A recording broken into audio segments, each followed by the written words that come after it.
جامعة جنيف الطبية بسويسرا توفيق زعيبط. وبعد إعطاء وزارة الصحة الضوء الأخضر دخل المنتج الجديد مرحلة الإنتاج الفعلي، والذي سيعطي لمرضى السكري أملا جديدا في العلاج.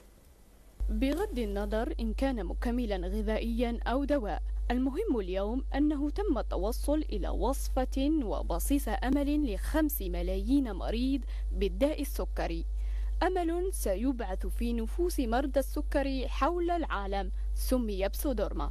Ceux qui sont spécialisés في le domaine pharmaceutique ou هذا مكمل يعني parapharmaceutique, ça fait pas, il y a pas de différence. رايحين لا ثيرابي، يعني رايحين لصحة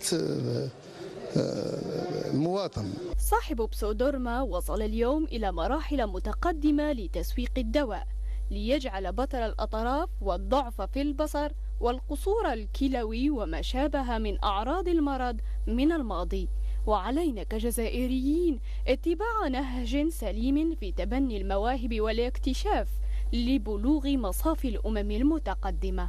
On est là pour démontrer les compétences algériennes, on est toujours là. مكمل ومش مكمل، لازم نطالعوا واش راه صاير في الموند، شوفوا الدول وين مشات، شوفوا الدول العظمى وين مشات. المكملات هذه راهم يجيونا المكملات ورانا نقراو في لي كومبوزونت. انا واحد من الناس جو سو فيير دو لافوار في، سميتها كيما حبيت. ليسونسيال المواطن وخاصه الجزائري فرحان بزاف بزاف، وخاصه الناس اللي جربوه. دكاترة وصيادلة في المرافقة، والإنتاج ليس بالهين، إلا أن توفيق زعيبط المتخرج من جامعة جنيف الطبية بسويسرا رفع التحدي لصالح البشرية، طامحا بتشريف الجزائر في هذا المجال، وبذلك يدق باب العالمية ببراءة اختراع. عنده مزايا علاجية، يكون شيميك فارماكوبي يعني برودوي فارماسيوتيك اللي غالبا ما يكون عنده مخاطر ويكون عنده نتائج مضاعفات. افضل منه يكون مكمل، يكون يعني عنده مزايا وما عندوش اخطار. هذه سي اون شانس بور نو.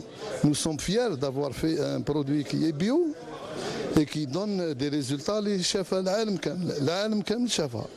براعة جزائرية خالصة توصلت لتركيبة صحية وبدون مضاعفات ستفتح باب السياحة الطبية على مصراعيه، ولا يهم إن كان مكملا غذائيا أو دواء، فأمل بسعادة وأمل بصحة لا يعرف قيمتها إلا من فقدها، ما يتطلع إليه 5 ملايين جزائري ونحو نصف مليار مصاب حول العالم.